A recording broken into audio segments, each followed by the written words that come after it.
maybe we don't have time for this today, but I really need to understand how RuPaul is connected to fracking. Something Laura did not expect to learn today. Am I thinking about fracking the right way here? Like the extremely damaging environmental That's exactly practice? The one. Yep. Okay. Welcome to Millennial, the home of pretend adulting and real talk. I'm Andrew. I'm Laura. And I'm Pamela. So, real talk, guys. Some what the fuck news. Real talk, as a matter of fact. I guess we can call this like health and environment edition. The plague is back. She's in her Renaissance era, I guess, over in California. Pam, I know you're on the scene. So, yeah. What can you tell us? I mean, honestly, I know you're joking, but it's like, it still feels a little too close to home because I believe that this case came about in Lake Tahoe, which is not too far from where I am in the Bay Area. And apparently they were bitten by a flea that was infected. I did not know the plague could come back, but, you know, over the years, we've seen the rise of measles and smallpox again because people refuse to get vaxxed. So I guess anything's possible now. And in such a nice place like Lake Tahoe, I never would have expected such a terrible thing to happen in such a beautiful area. I will say, though, this actually isn't the first time that a case of the plague has been found. So over the years, there have been isolated cases of it. And just to kind of assuage any fears that people at home might have, the plague is treatable now. It wasn't, obviously, during the Middle Ages, which is why so many people died. But I think it's just like antibiotics that treat it now. So if you start feeling a little plaguey, maybe head to your nearest hospital. I always feel a little plaguey, so I feel like I'm just in trouble if I actually get the plague. Wait, can you help explain to me what? Yeah, what does that mean? Feeling you feel a little plaguey means? A little like I've got COVID. I'm feeling like I'm back in the Middle Ages. Okay. Well, something else that came out, and the Associated Press actually reported on this. The study came out that allegedly shows that dog ownership is bad for the environment, apparently.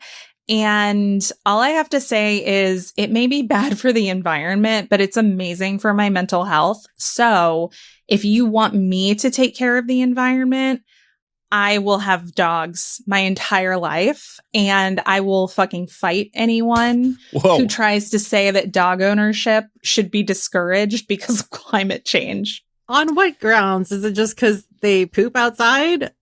It's the fact that they're meat eaters. So even like with their processed like kibble, there's still a lot of meat production that goes into that. So it's being tied back to, you know, the impacts of the overconsumption of meat.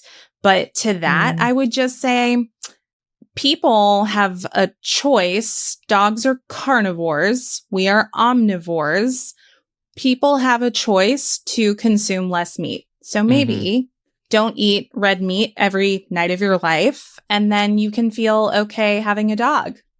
It'll balance itself out. Right. Eating hamburgers is also way worse than any AI usage that you're doing, I read today. So people got to start with the red meat. Lori, don't you drive a Prius too? I do. Okay, so it balances out. You're fine.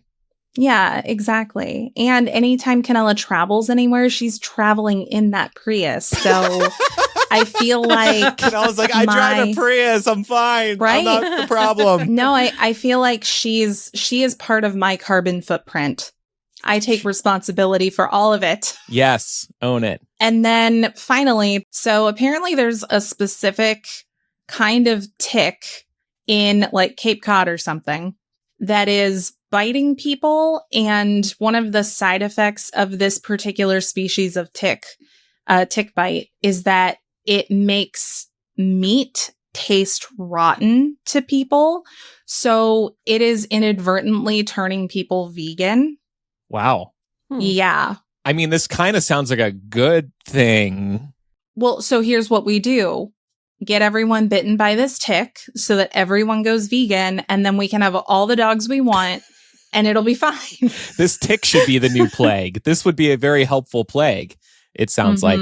I don't mind dabbling in vegan food, and I actually quite like it. Now, I typically eat the garbage version of vegan food, but it's really good nonetheless, and I would eat it full time if it wasn't so expensive. So I like to keep an eye on all these like little weird stories that are floating around in the ether, you know, because we hear all of the bombastic, crazy shit that's coming out of like the federal government and God knows what's happening on state levels. But every now and then you come across some gems like these stories.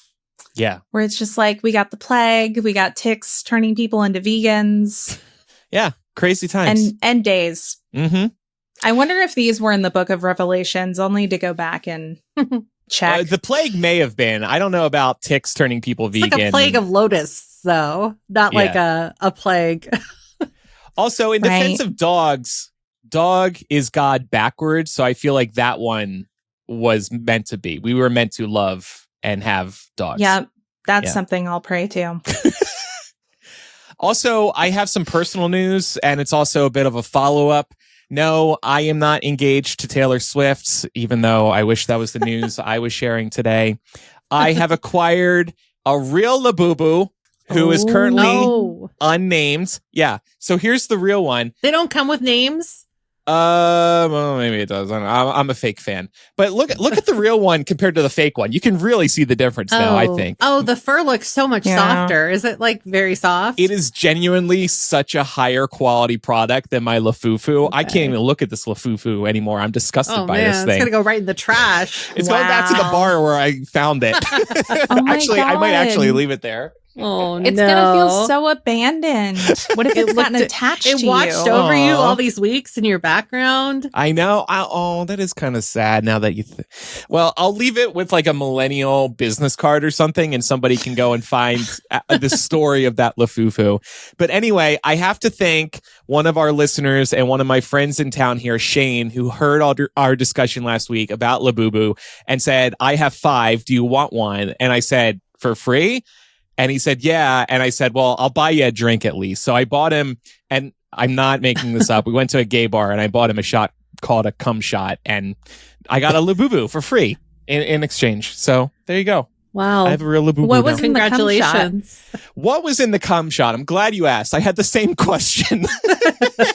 It was like pineapple juice and whipped cream, and then I guess some vodka or something. As the bartender sold it, it looks like, you know what I just said, cum. But fortunately doesn't taste like it. Got it. It was like a pineapple. If come to, I'm saying this word way too. No sponsors this week.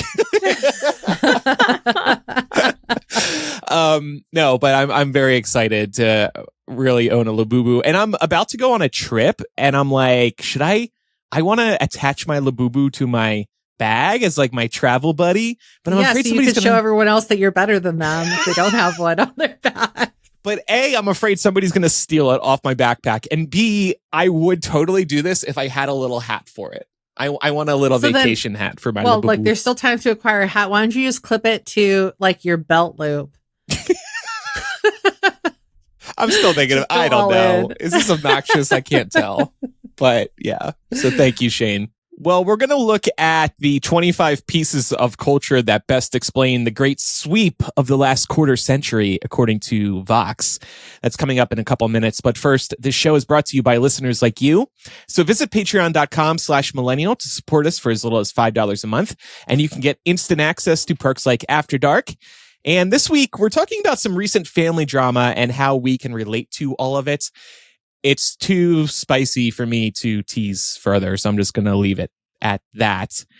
You can also get access to ad-free episodes, our live streams, and a lot more. Visit patreon.com/millennial and get started today with a 7-day free trial to check out all of our bonus content, including After Dark. And if you sign up for an annual subscription, you'll get 15% off your membership, which equals 2 months free. Other ways to support us include visiting shop.millennialshow.com, where you can pick up official show gear, telling a fellow millennial about the show, and also making sure you're following us in your favorite podcast app. I need to take a quick break to pet my Labubu. We'll be right back.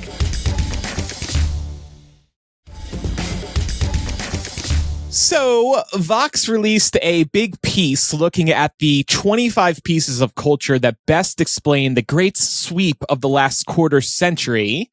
I thought that was a cool idea since it's 2025 and they wanted to look at the last 25 years. So let's take a look at this list, and we're also going to see where our listeners agree or disagree.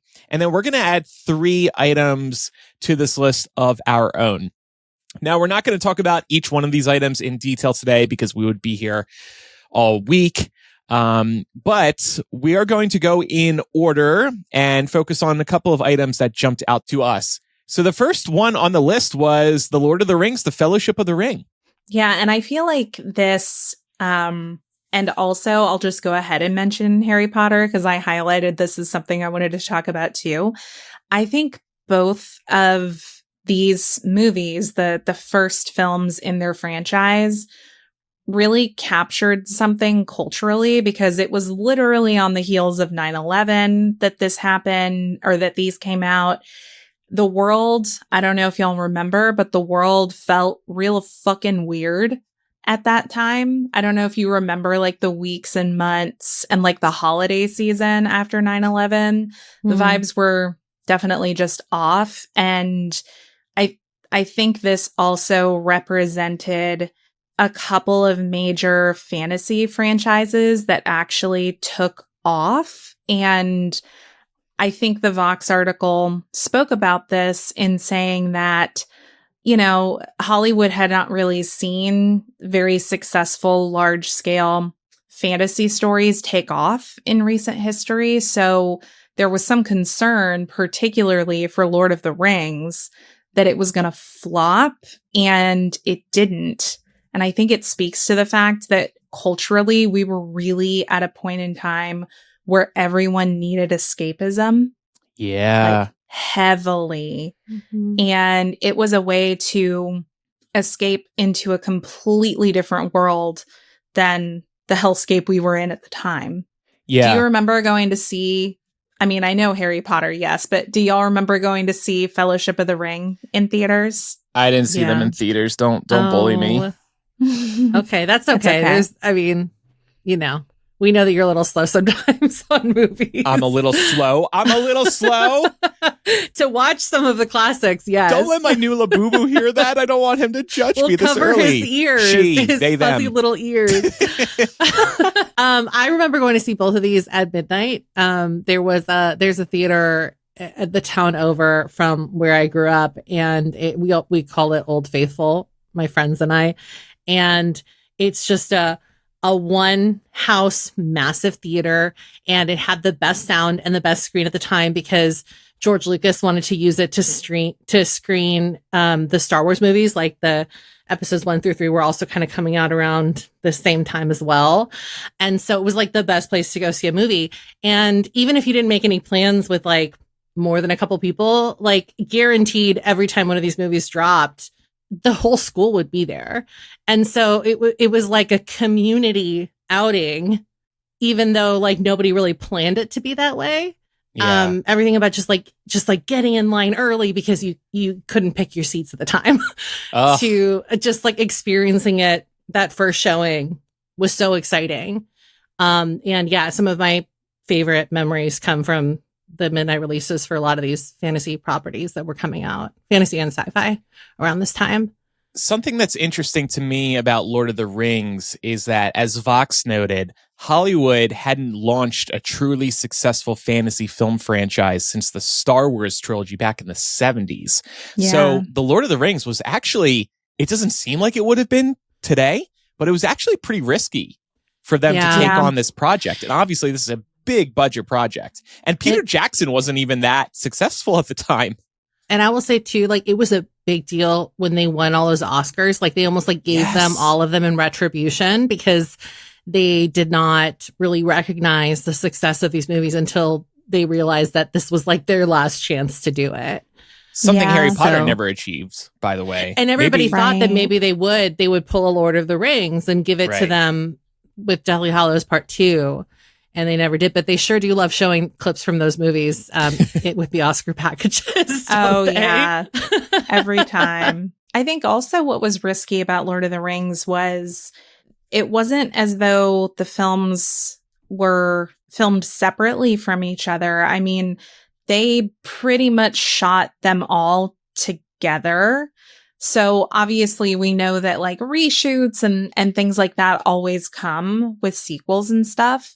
But the core story across all three movies had already been largely conceived of by the time that Fellowship came out. So it was an even bigger investment that they were making, that they had already sunk so much resources into the second and third films. And I guess too, just like asking people to buy in, because you can't assume that obviously the Lord of the Rings, Tolkien comes with a built-in fan base, but they had to have known that not everybody would have gone in watching these movies. I think it's a lot easier to, or having read the books, I should say, I think it's a lot easier to ask people to buy into Harry Potter, because I would classify that more as like urban fantasy. There's a real world touchstone to that, right? Because our world exists alongside the magic world. But with Lord of the Rings, it's like high fantasy. There's a whole new world, whole new set of rules. And so it's asking a lot for people to buy into that. Absolutely. And the fact that people did and they kept going, that says a lot. Yeah, especially with the way that Fellowship ends. Because I was like 12. I think I had not read Lord of the Rings at that point. And I remember seeing the end of the movie, this 3-hour movie. And I was like, wait, like this is how they're ending it? They didn't even get anywhere close to doing the thing that they're trying to do. And it's pretty amazing to me that the movies really held up for general audiences, because there were plenty of people who were into those movies who had never read the books. 100%. Yeah. Well, and to that point, Lord of the Rings, Harry Potter, nerd culture wasn't as cool or socially acceptable back then either. Whereas now, if one of these things came out, if a new Star Wars comes out, all these are still releasing spinoffs these days.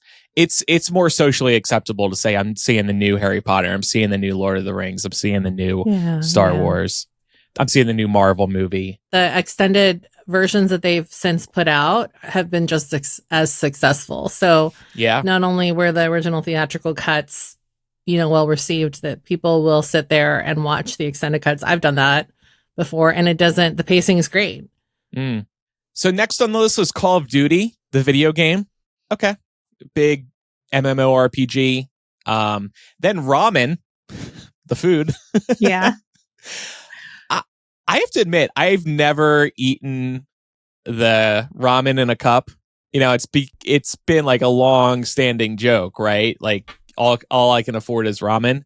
Yeah. That's never been me. So you've never had a cup of ramen? Have you ever had proper ramen? Yeah, once or twice. Okay. Yeah. Did you like it? Yeah. Okay. Not even in like high school and stuff. I feel like that was like the, such an easy thing to grab for lunch from the cafeteria. Interesting. I did not know. Next on the list was Harry Potter, but we already discussed that. Next up was In the Club by 50 Cent, the song. Interesting. This song still activates something in my brain. Really? This song feels very nostalgic for me. Anytime it comes on, it just really takes me back. I think I was in high school when this came out. It was 2003. Ish. I was. Yeah. So yeah, then I was too. Yeah. You were having dreams of money, champagne, Bacardi, sex, friends, ecstasy, Laura, in the club. Yeah. Yeah, because I was spending so much time in the club in Cumming, Georgia as a 14-year-old. Yes. Next up was The Apprentice, Donald Trump's reality TV show. Now, I don't know if I would have picked The Apprentice as like the reality show to define the last 25 years in culture. For me, at least, look, I was a Apprentice fan. I had a Donald Trump bobblehead that said "You're fired." I was watching all the episodes. I loved that show. But for me, when I think of like what defines reality TV, the modern era of reality TV, it's Survivor. That was even bigger than The Apprentice. Those first couple seasons. I was kind of shocked that wasn't on this list, but I think they probably picked The Apprentice because of the impact it's had. Like, ultimately, if Trump had never had The Apprentice, would he have the level of name recognition and the cult of personality that ultimately propelled him into the White House? That's true. I don't think so. So I think Mark that's Burnett. probably... Yeah, I think that's why they put it on there. Release the tapes of him saying the N-word that are rumored to be out there. It wouldn't do anything. No. It literally wouldn't do anything. Next on the list was PerezHilton.com. I used to be a big fan of PerezHilton.com. Oh, I remember. What do you mean you remember? When I talk about it? Yeah, you would. Oh, shit. I forgot. I don't know why I liked it so much. But a lot of people did. Yeah. Vox wrote that this was the first truly huge blogger of the 2000s.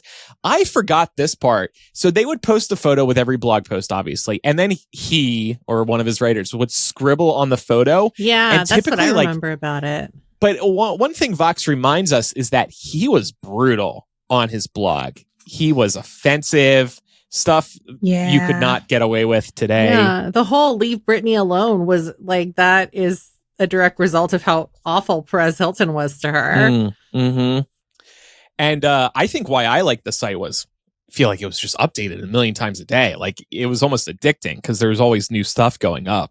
Yeah, and it was all just like super salacious and paparazzi photos. Yeah, I mean, and Vox called this out too, where Perez Hilton would just find reasons to go after any celebrity. And they called out how they went after Jennifer Aniston, I think it was, for being too boring. But then they went after Lindsay Lohan for being too messy.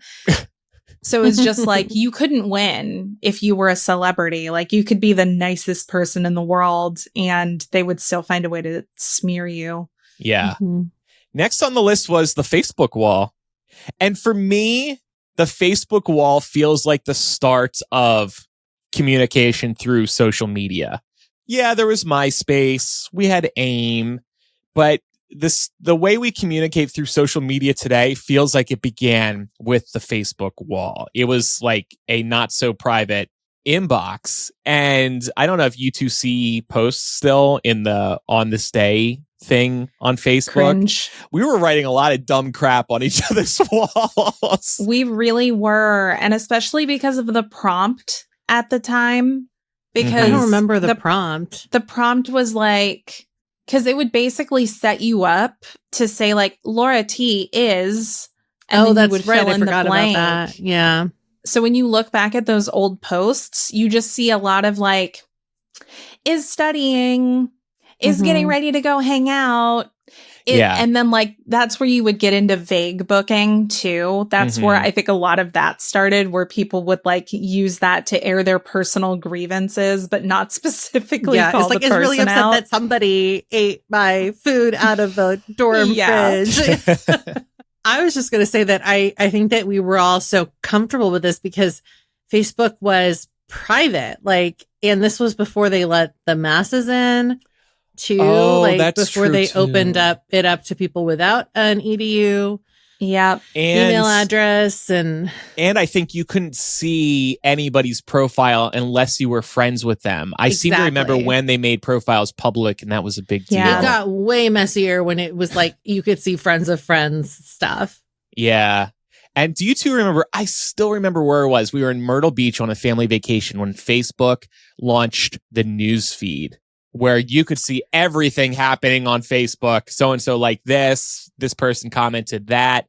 Because before the news feed, if you wanted to see what was on somebody's wall, you had to go to that person's profile and see what other people are writing on that wall. With the news feed, it felt like the creepiest thing in existence. You were just constantly able to monitor what was happening amongst your friends. I feel like social media was a healthier place before we implemented news feeds. Yeah. In general, like, encourage people to go look at people's profiles if they want to look, but having it thrust in your face all the time, I feel like just really drove that like dopamine hit that people get nowadays off of scrolling social because it's endless. And that's why you can start scrolling and 3 hours will go by and you'll be like, shit, I'm supposed to like be a productive member of society. Not saying that that's happened to me. But I spent my whole afternoon on TikTok. I've definitely done that. Yes, that is true. Next on the list was RuPaul's Drag Race. And Vox said, there is no show that has done more to mainstream LGBTQ culture and destigmatize queer lives. So I would definitely agree with this. I did not start following Drag Race until I met Pat, who was already watching it. But RuPaul's Drag Race has been running for 17 seasons now. It started back in 2009. It was a very different time for LGBTQ people in media, and shows like Drag Race, which was relegated to Logo TV, a channel that only gay people watched.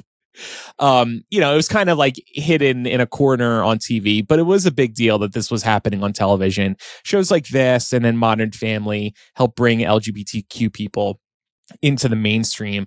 The show's really normalized drag. Drag culture has always had an impact on mainstream culture, even if people don't realize it. But I think that the rise in popularity of RuPaul's Drag Race in the mainstream has also allowed people to see just how much of like popularization of phrases come from drag, and sometimes specifically RuPaul, like wig snatch right now. Like this is really big, Yeah, that's drag culture. Like honestly, most of the time, if you're wondering where things got popularized at this point, it's either going to be from drag or from K-pop stan spaces.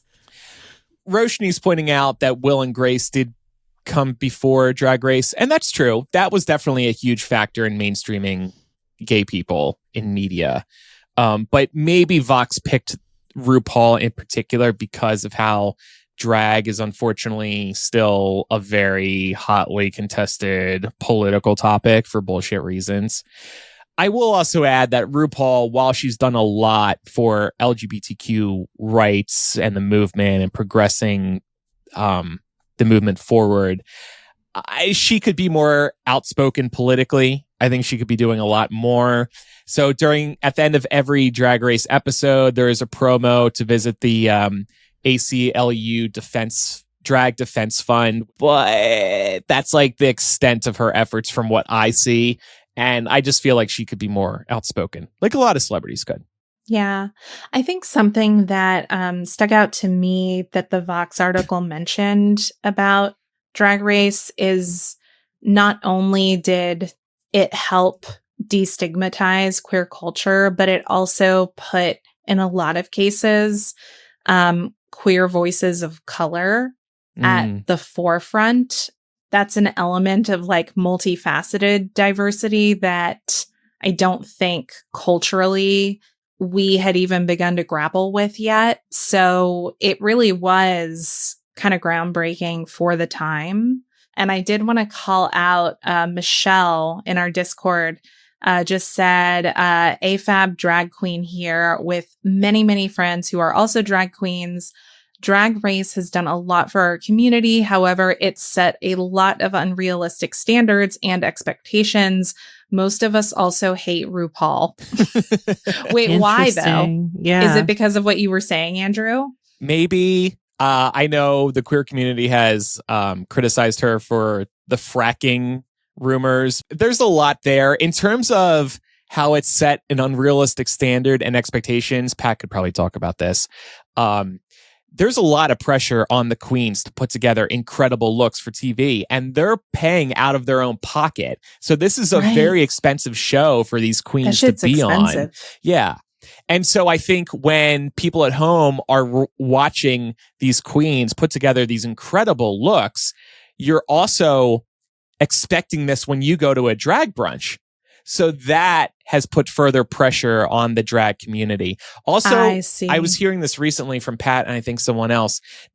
Drag Race used to be a lot scrappier of a show where it felt like you just had to work with random materials available in the Drag Race studio, whereas now these queens bring their own stuff in. So you get to work with your best stuff. Yeah, Michelle did say fracking is one thing. Maybe we don't have time for this today, but I really need to understand how RuPaul is connected to fracking. Something Laura did not expect to learn today. Am I thinking about fracking the right way here? Like the extremely damaging environmental That's exactly practice? The one. Yep. Okay. Got it. RuPaul sparked controversy in 2020 when during an NPR interview, he stated that he and his husband leased the mineral and water rights of their 60,000-acre ranch in Wyoming to oil companies. This led to public outcry and allegations that the companies were using the land for fracking, a controversial and environmentally harmful oil and gas extraction method. While RuPaul did not directly confirm the fracking, his description of leasing mineral rights for oil and gas operations strongly suggested it was happening. Not even your heroes are perfect. Wow. Right. I mean, are you surprised a gay is problematic?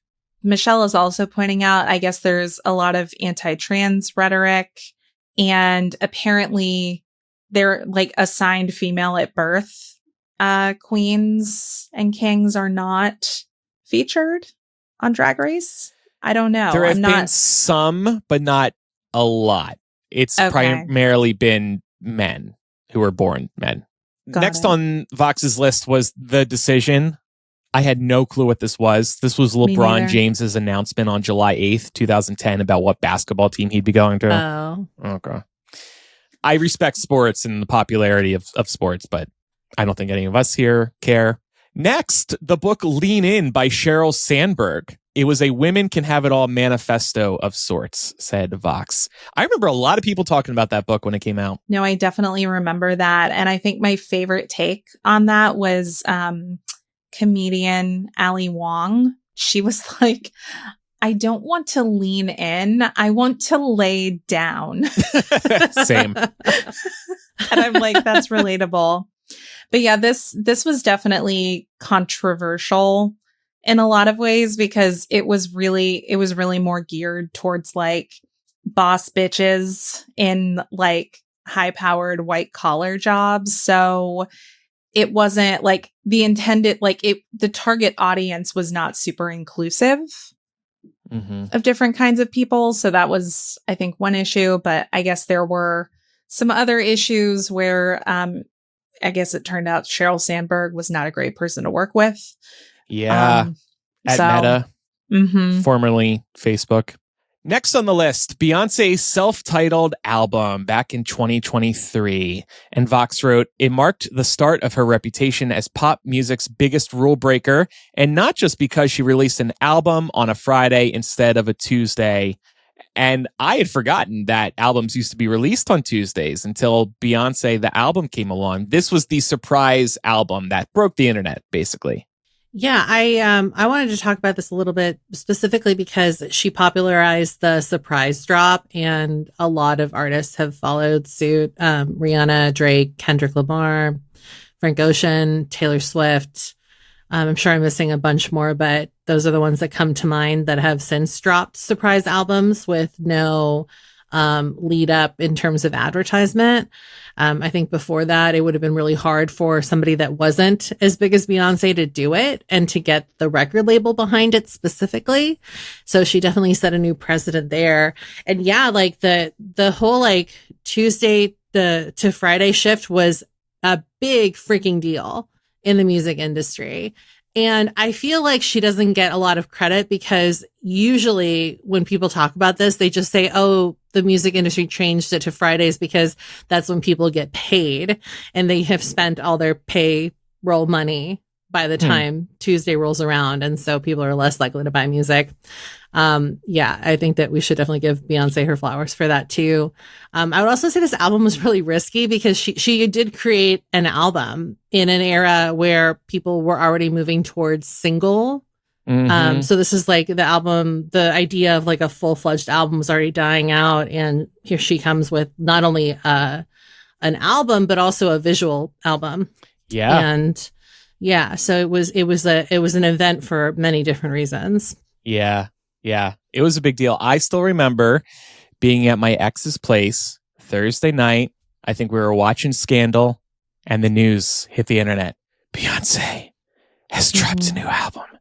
And Mike, biggest Beyonce fan, like, you know, he was on the floor. It was just like, it was crazy. And that album was fantastic. Like, yeah, I would still, for me, Lemonade still tops it as like a body of work. And I agree. Like, just, yeah, that's an incredible album. But the legacy of just how deep her album production runs and how much she has really used her space as an artist to detail the Black experience really kind of starts with the self-titled album of 2013. So we really have that to thank for this insane body of work that she's put out since then.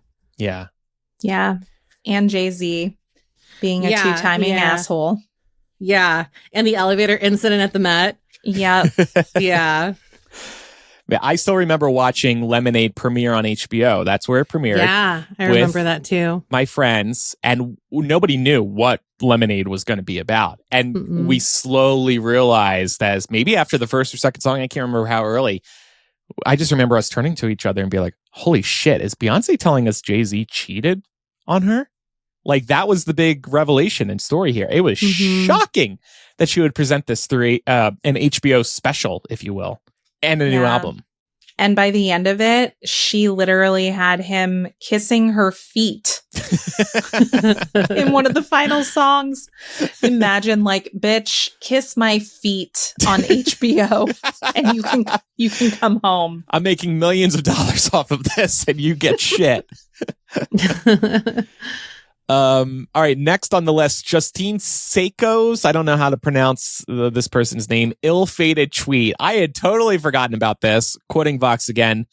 The moment that begot cancel culture occurred on December 20th, 2013, same year as Beyonce's album, when Justine Seiko, a PR exec, tweeted, "Going to Africa, hope I don't get AIDS. Just kidding, I'm white." They posted this on Twitter just before taking off on an 11-hour flight from London to Cape Town. This tweet goes viral. Obviously, the person at the time did not have internet on the flight, so everybody was waiting for Justine to land, turn on her phone, and see the backlash that this horrible tweet caused. And I find it interesting that Vox says that this moment begot cancel culture. I think that's right. Yeah, well, there was a whole hashtag, right? That was like, has Justine landed yet? Yeah. Moving along, next item was Kim and Kanye's Vogue cover. I must have missed this when it happened. Yeah, this does not stick out to me at all. Though I understand why they put Kim and Kanye in general on the list. Honestly, I would have picked the Bound 2 music video if they had to pick something, because that got parodied a million times over. That's the one where she's on the motorcycle. That's like the whole music video is they're on the motorcycle together. Okay. I don't really follow her, so I don't know personally. Yeah, but like SNL parodied, like everybody parodied it. So that's, that Vogue cover was in 2014.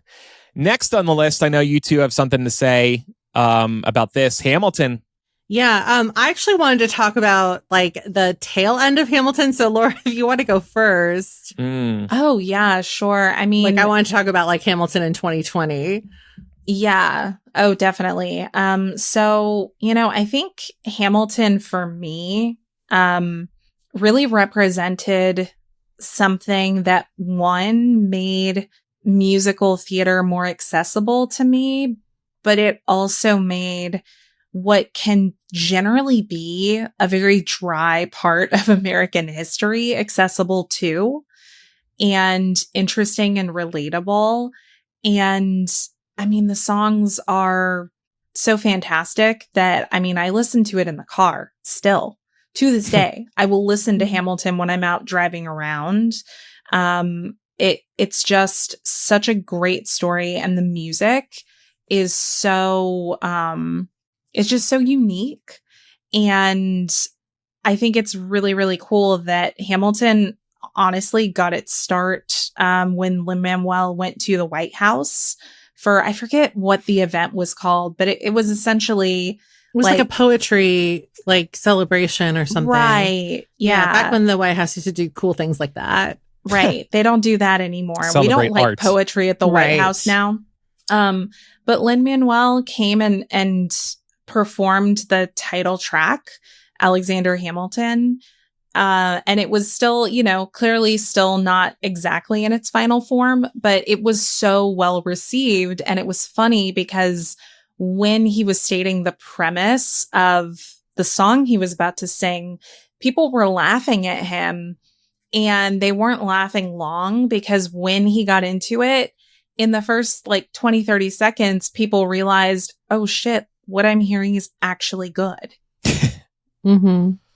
Yeah, I think that what this did too for you're right, just the impact it had on students specifically. I remember Lynn tweeting about the first wave of A-push students that would have grown up basically listening to Hamilton, and it does make it a lot easier.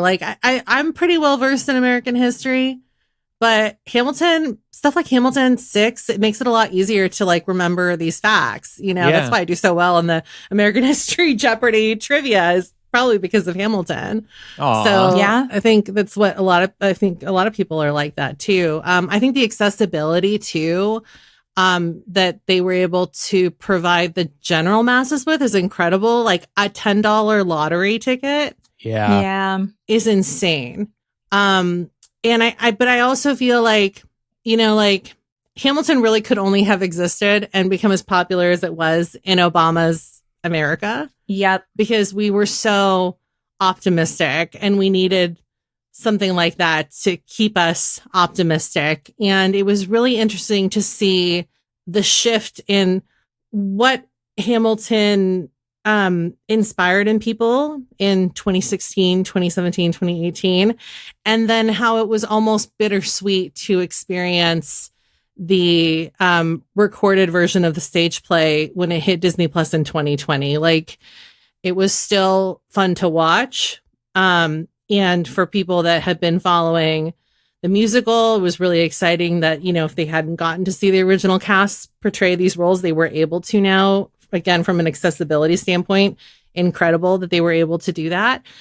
But it also didn't feel the same because we were under the thumb of the Trump administration. And so a lot of that optimism got stripped away, that feeling that, things are possible, that, the American dream is possible. A lot of that got stripped away in 2020. So yeah, I think the rise and fall of Hamilton has been really interesting to witness. Up until today, Hamilton is turning 10 this year, I believe. Yeah. It's being memed right now on TikTok. Have you seen the Alexander Come Back to Sleep? No, I haven't. Yeah, people are dressing up like Hamilton, and towards the end, he's telling Eliza, he's I have an early meeting out of town, and he's trying to sneak out, but people are dressed as Hamilton trying to sneak out a window, and they look really annoyed that Eliza is telling them to come back to bed. And people that still haven't seen the musical for whatever reason, I've seen them laugh at those memes and then go back and see the context for it, and they're oh my god, but he's going out, he's gonna die, right? So, they don't realize he's actually leaving for a duel, because it's kind of become a joke on TikTok. So yeah, it's still going strong. Yeah The thing about Hamilton that just made it so impactful, and I think, Pam, this speaks to your point about this musical could have only happened during the Obama years. It was a story about America's past told through the prism of its present. Yeah. So you get the diverse cast there, and I think a combination of storytelling that I don't know that most people would have predicted, combining, colonial American history with hip hop. Yeah. And then also the revelation that Hamilton is about Alexander, but it's also just as much about Eliza. And so putting a woman at the forefront of being the reason why we remember legacy is also very revolutionary as an idea. There's so much that you can unpack in terms of the symbolism and what Lin-Manuel Miranda was trying to do with this. Yeah. Even with the choreography. Oh, yeah. Yeah, the stage production, incredible.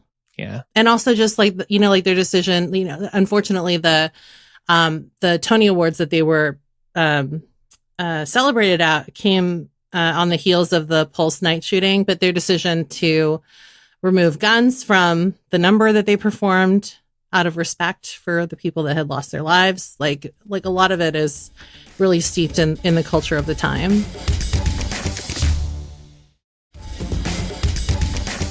Next on the list was Get Out, the 2017 film. Yeah, so this was in Trump's America. Although I have to imagine that production for this was happening before Trump's America, maybe. But this was Jordan Peele's directorial debut. I had only known him before from the comedy duo Key and Peele. So seeing that Jordan Peele was coming out with a horror film was very appealing to me because I honestly feel like if you're funny, you could probably do the scary shit well too. Yeah. Because you know how to lean into emotions at the right time to elicit the right responses. Yeah. And, basically TLDR, this movie was about a family of white people who were like kidnapping Black people and body swapping with them so that the white people's souls could stay young forever and Black people would end up like in these shriveled up old white people bodies. But it really was, I think, again, like as a story, as a method of interpreting and analyzing the Black experience and racism through the lens of horror. Like that was something that felt really fresh to me, especially since it was so mainstream. It wasn't like a little indie flick. Yeah. Do you remember seeing this? Yeah, I would also say too that like to do something about the Black experience specifically with a genre like horror, which I am admittedly not super familiar with, but I know enough to know that like minorities, especially in horror, they're tokenized a lot. The Black person is often a lot of times the first to die. So to put them at the forefront of a story and to do it well, even though they are being hunted in something like Get Out, or even in subsequent Peele films that he's made, was really incredible to kind of see.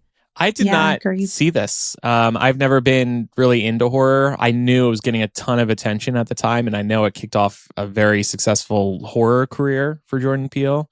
So, I still need to see it.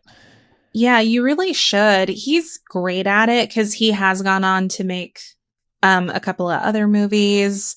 He Nope also is great. I think you would like Nope. Yeah, Nope is more like good. Sci-fi. Okay. Yeah.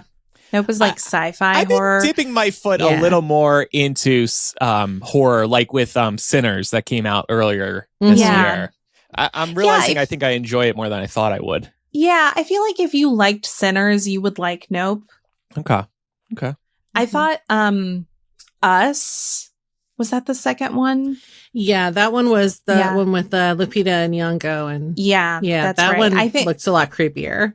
I felt like if I had to rank the three, I honestly felt like Us was the weakest of the three. But yeah, I really enjoyed Get Out and Nope. Also, he did a couple of seasons of Twilight Zone. Oh, reboot. right. That's right. Yeah, and it was very, very good. So y'all should definitely check that out. All right.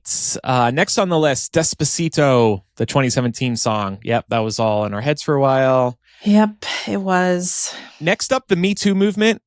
We're not going to talk a lot about it, but we definitely have talked about it on the show before. I think that's one thing that's going to stick with that movement that was happening was huge, especially when it first started. And I can definitely see why that's a critical moment of the last 25 years. Yeah. The next one on the list, the beauty YouTube Dramageddon, which kind of went over my head. I did not follow this much. Oh, man, you missed a good rabbit hole. Oh, all right. This is Tati Westbrook and James Charles's very public fallout Okay. And if you were anywhere like chronically online, you probably saw this, but it was a big deal when Tati posted this video saying bye sister, and she just like aired out all this laundry. James Charles, a very popular YouTuber to this day. Tati's kind of since fallen off, but they have been friends for a really long time, and she really helped him out a lot when he was first coming up. He did like her makeup for her wedding, so they were pretty close. And there was like hair gummies involved, and him taking like, she had just put out some supplements, and then he went and took like a shady deal with some other supplement company, so she felt burned. And then she started talking about like how gross he was at her birthday party. And yeah, he was like hitting on a straight waiter and being like, I could turn him because I'm famous. And it was this whole thing. Pam was living for the mess. I'm sorry I missed this. Yeah. If you ever want to go down a good rabbit hole that's just like really like inconsequential to your everyday life, this is a good rabbit hole to go down. Okay. Next was Avengers Endgame. That movie specifically from Marvel, because as Vox wrote, this was Marvel's cultural apex. A lot shifted with that movie, and there was a lot building up to that movie as well. Yeah. I mean, like 10 years of planning ultimately came together and set the franchise up for its next act, which was maybe rough. Thanos shouldn't have snapped the fingers. And planning bathroom breaks. Remember, we were all freaking out about the 3-hour runtime? Oh, yeah. That's why I wore a diaper. No regrets. Problem solved. Next on the list was Zoom. I can definitely see why this was included, especially with the pandemic. I think Zoom has become a verb now. Even if you're going to talk on Google Meet or whatever, it's just in your head. I feel like let's Zoom. Let's Zoom. Yeah. Let's Google. Let's Zoom. Hate it. That Zoom is synonymous with video conferencing. Like they kind of just like won. Yeah. Well, didn't we start calling Gen Zers? We started calling them Zoomers. Oh, yeah, we did. Yeah. Do you remember that had a Yeah. minute? I don't know if it stuck, but. And then there was the phrase Zoom bombing, because all that was primarily happening on Zoom. Oh, that's right. I forgot about that. At the start of COVID. Yeah. Next on the list was The Stew. This was Allison Roman, the cook. I have no idea what this is. Me neither. We can just keep moving. I don't know what this is. It's fine. Next on the list was the Eras Tour. Pam, would you happen to have something to say about this? Absolutely not. Nothing to say about the Eras Tour at all. Well, I guess we should start off by saying that the Eras Tour also led Taylor Swift to her engagement, which is trending news today. Mm-hmm. So I know congratulations, Pam. I'm very happy for you. Thank you. I'm so happy for my best friend Taylor Swift. The parasocial relationship is really strong between the two. It was, it was much needed positive news. So it was. It made me feel happy too. Yeah, it's really sweet. It's like, I mean, everybody kind of knows the lore behind that at this point, but yeah, I think you could argue that we don't get Travis and Taylor without the Eras Tour. But also, on a more serious note, I do want to talk about like the financial impact as well. It is the best-selling tour of all time. It grossed $2 billion. It's the reason that Taylor Swift was able to buy back her masters, but it also boosted the local economy in multiple cities that she stopped at, which is insane. Especially given that we were kind of like talking about like recession and the economy being down in the United States. Like she literally boosted the economy with this tour single-handedly. So, whether you are a fan or not, I think that that's important to take into consideration. And then the cultural impact, obviously, very apparent. I know people are going to be like, I feel like people always feel really strongly when this gets brought up, but I would argue that while she did not invent the concept of like trading friendship bracelets, shout out to rave culture, she did significantly popularize it, specifically because of this tour. There were bead shortages at craft stores because everybody wanted to get in on the idea of like experiencing everything about this event, because that's what it really ended up being. It wasn't just a tour, it was an event. And then also, I would argue that even though she did not necessarily invent the concept of eras, we probably have the Eras Tour to thank for the whole like in my era popularization. Yeah. That's something that, you know, like Swifties have been using the term era to talk about her discography for a really, really long time. It's also a popular term in general in terms of like people talking about music online. So it doesn't necessarily start with Taylor Swift, but in the mainstream, I would say we don't get people talking about like Olivia Rodrigo starting a new era, or Ariana Grande starting a new era without Taylor Swift and the Eras Tour, and the Swifties really popularizing that. So I love the fandom. I love the excitement around it. And I look forward to being invited to the wedding. Well, she said you can't come to the wedding. What? It's literally a line in her song, but Daddy, I love him. She says, no, you can't come to the wedding. Oh, all right. The clues were there all along. She did it again. She's been leaving those Easter eggs all the she time. did tell us, no, you can't come to the wedding. Well, we're in the final two here. Next up on the list, the Joe Rogan Experience. Quite a bit different from the Eras Tour. Oh, yeah. And although I guess you could say he's had some eras. Yes, he has. Because he went from being the Fear Factor guy to being like one of the most influential voices in politics in this country, because that's where we are. But like, I'm obviously not a fan. But you can't deny the impact that he's had. Vox called him out as, you know, being one of the most influential voices in politics, pop culture, and social commentary, but also a harbinger for a new form of media, communications, trust, and truth in a post-pandemic world. There's no monoculture in 2025, but for a huge part of America, the realm Rogan pioneered and steers is as close as we might get. And I think it's true. And I think it comes down to a few things. Like, one, media literacy is not a thing in this country anymore. And Joe Rogan, he's another person who has a podcast, just like any jackass can have a podcast. I recognize I'm saying this as I'm talking about it on mine. But he got lucky. He was in the right place at the right time. And he was speaking, I think, to a large demographic of people who were like very frustrated at the state of things in this country. And he was asking what seemed on their face to be very reasonable questions that a normal person might have. But the problem with that is that he's not as stupid as he tries to act sometimes. So like a great example of this is he endorsed Trump ahead of the 2024 election. And as soon as Trump got into office and shit started hitting the fucking fan, he immediately started backpedaling on that and was like, well, I never endorsed him. Like, I don't endorse people. And it's like, dude, you had him on your show and you schmoozed with him. You practically ate his ass the entire time he was on. You endorsed him. So like, he's just a grifter, right? Yeah. He's just a very, very successful grifter. And I am just continually disgusted by him, but yeah. And the grip he has on his audience is disturbing. Like James said, him and Jordan Peterson and a lot of others have done a ton of damage to an entire generation of young men.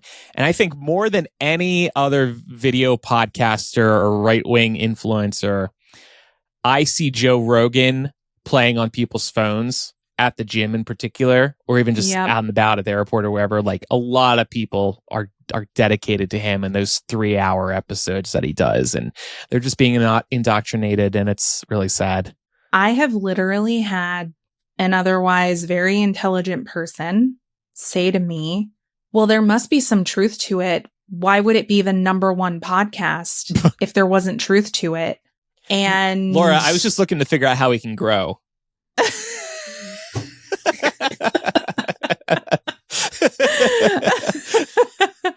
Whoops, guess I shouldn't have called you out. But yeah, anyway, I will say it has been fun because he has gotten kicked off the top charts a couple of times.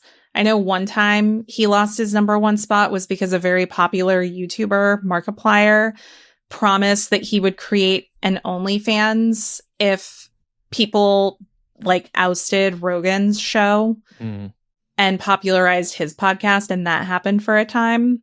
And then I think Call Her Daddy took the spot for a while too. Yeah. I think So I don't disagree with the inclusion of the Joe Rogan Experience. He has unfortunately just really become a huge part of culture, and it sucks, but that's where we're at.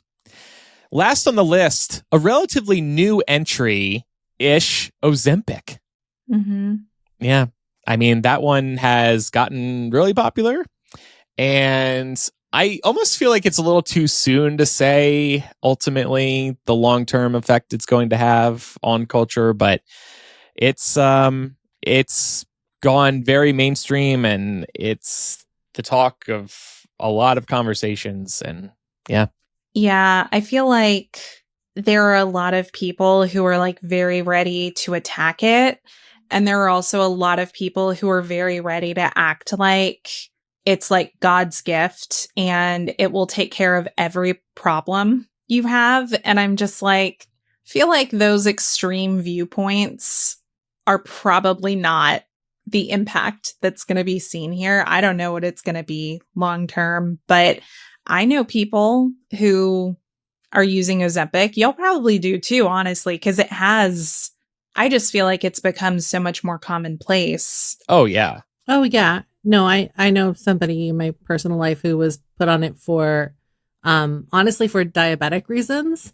Yeah. But unfortunately did not see a lot of weight loss effects because it was so hard to get the freaking medication because everybody was trying to get it for the weight loss purposes. So that's the unfortunate part. I think it's a lot easier now, but they were put on it very soon after it kind of was rising in popularity on the mainstream stage. And it was like every other month saying like, no, I had to go back to regular insulin, even though the doctor said Ozempic would be better because we can't get a hold of it. So yeah. And there's other benefits. There have been people have used it for treatment related to depression, addiction, possibly Alzheimer's and cancer. It's still early. I think that's why I say it's a newcomer. We don't know how this is going to play out. Yeah. And it has given rise to like so many, like there's like now there's Wegovy, Manjaro, there's bunch of other ones. I heard there's one that's, I think that one of them at least is they've promised to put out an oral version by next year. Okay. So it won't necessarily have to be something that you inject yourself with. Well, and it'll be interesting to see because I mean, Ozempic, it's a GLP-1, right? And like GLP-1s are not new. No. You can, I mean, I have family members who have diabetes and they take theirs in pill form, but the old school GLP-1 pills, like I've never known anyone to talk about those helping with weight loss. So there's something, I guess, with the method of delivery because it's a shot when you take it. But I guess it'll just be interesting to see how it evolves over time. Mm-hmm. Yeah. And for those it's worked for, that's awesome. Congratulations. No doubt about it. One of our listeners, Clint, just said, being on a GLP-1 has changed my life. Down 194 pounds, and it's hard work. And some people have said they've used it for diabetes or they know somebody who has. It's it is really changing people's lives, and that's exciting. Yeah, for sure. Oh, Ozempic and Wegovy. These damn catchy jingles. So that was the list. And then we did a poll on our Patreon. We asked, what do y'all think of this list? And what to you are the top contributors to culture in the past 25 years? We said you could vote for as many as you want. Unsurprisingly, with our audience, Harry Potter topped the list. Then number 2 was Me Too. Then the Facebook wall, Hamilton, Fellowship of the Ring, the Eras Tour, Zoom, and the one we just talked about, Ozempic. So thanks to everybody who voted in that poll to help us get a sense of where these rank for you all. And I thought we should also add an item to this list. For me, the iPhone, but specifically for how it contributed to the gig economy. This changed everything for people who are looking to make some extra money. We talk about Uber and DoorDash a lot, but there's so many other economies that came up through the smartphone, like TaskRabbit, where you could hire somebody to do just any old chore for you, or Dolly, where you can help people transport things for them, like if you have a truck and the person looking on Dolly does not. So it's really made the gig economy grow in a lot of ways. Of course, there was always the side hustle, like your Etsy work, but now there's so many opportunities thanks to smartphones and all these different apps. I would actually add, we talked about ramen earlier in the discussion. I would add bubble tea to that because I remember before bubble tea became big nationwide, it was already very popular out west. Because I remember one summer, I think I was like in 6th grade or something. I went out to Seattle. And my godmother took me and my mom out and was like, oh, you have to try bubble tea because I'm pretty sure you guys don't have it out there. And it was so delicious. And for a while, I knew that I would really only be able to get bubble tea if I went out west. But then somewhere in like the 2010s, it just felt like very ubiquitous. Like you could get bubble tea pretty much anywhere, no matter where you were. So that's another thing that really took off. I drink a lot of bubble tea. So I'm a big fan. And then in thinking about YouTube, not necessarily related to the makeup influencers, but thinking about YouTube made me think of Jenna Marbles. Do you guys remember her? Oh, yeah. Yeah, she was one of the early successful YouTubers, right? And that was just from a time when YouTube was just like, I don't know, YouTube was just different back then. Simpler. Just like Facebook. Yeah. Yeah, it was way simpler. People were just posting, honestly, a lot of weird shit, but it was like, it was innocent. There was not nefarious intent behind it. Although I know Jenna Marbles ended up facing some backlash a few years ago for some of her older videos that she had done where she really leaned into some of that more like early 2000s brand of humor. I would say like her later stuff equally as funny. You know, she's just like doing like her whole thing is like, I'm a 34-year-old lady. I'm doing 34-year-old lady things. Take me as I am. Yeah. She's like, here's my plant tour. I'm like, great, Jenna. Show me all your house plants. That sounds amazing. Yeah. You know, like I just think you could tell she was having a lot of fun putting out the content that she was putting out. But yeah, I think that you know, her reasons for leaving were her own, and so good for her. Pam, speaking of streaming, yeah, I just want this is like more abstract. I feel like both of yours are a little bit more spot on, but I just wanted to add like the rise of streaming and binge culture because that's just completely changed the way we consume media at large. It's very rare these days to see shows being dropped week to week anymore. So we have all had to learn how to binge if we want to get into the online conversation, which is unfortunate. But yeah, it's just like we wouldn't have that without the rise of Netflix and Hulu and all these other streaming platforms. Yeah, I think Vox was going for more specific items, but they could have gone for like Stranger Things. Contributing like to the rise Netflix in general. Yeah, I'm surprised there wasn't a single like streaming item. I would say Spotify too. Like Spotify completely changed like how we listen to music. So Well, listeners, let us know what you think of the list and our additions and what you would add. We would love to hear your thoughts. You can email millennialshow@gmail.com or use the contact form on millennialshow.com. You can also leave a comment on Spotify or YouTube or DM us on social. And we would really appreciate a review in your favorite podcast app. Time for some recommendations. You ever go to a tiki bar and you're like, oh, that is a cool glass. And then they're like, yeah, we'll sell it to you. And then you're like, well, how much? And they're like, $60. And you're like, oh, what? Excuse me? No, I love that glass, but not that much.